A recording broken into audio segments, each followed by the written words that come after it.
began for the bride price to be paid. 2 days before the event, Ike informed Ugoma that an important guest would be visiting. Make sure the maids understand everything they are meant to be doing today. This visitor is very good for business. Ugoma did as she was told and eventually retired to her room. But in the evening, her uncle knocked on her door, beckoning her to step out of the room. "Uncle, is everything okay?" she asked him. "Ugoma, your marriage with Chijioke is cancelled.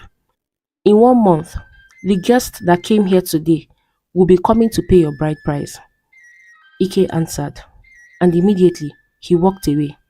Ugoma was confused. Which guest was he talking about? The old man that visited them with his 15 wives? Was her uncle suggesting she became the 16th wife?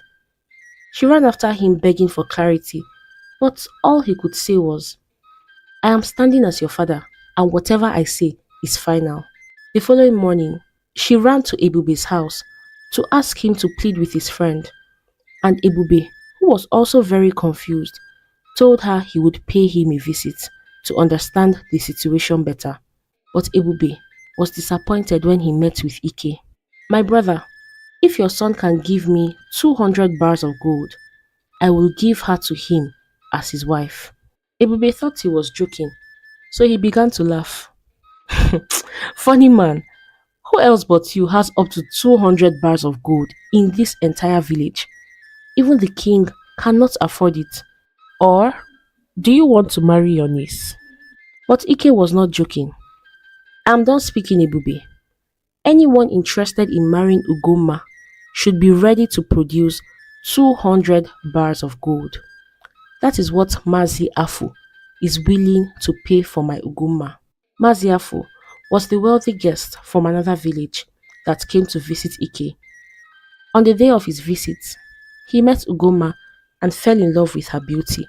Ebube shook his head, wondering why his friend was so wicked. He finally understood why his son was no longer eligible to marry Ugoma.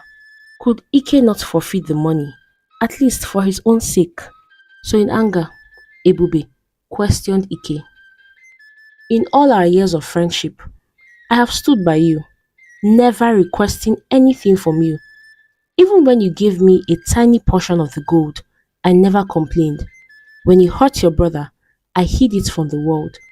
But I ask you for one thing today, and you refuse me?" When Ebube was done speaking, he stormed out in anger.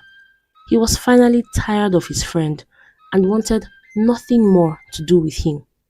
But unfortunately for them, Ugoma was eavesdropping on their conversation. She ran to her room, trembling in fear.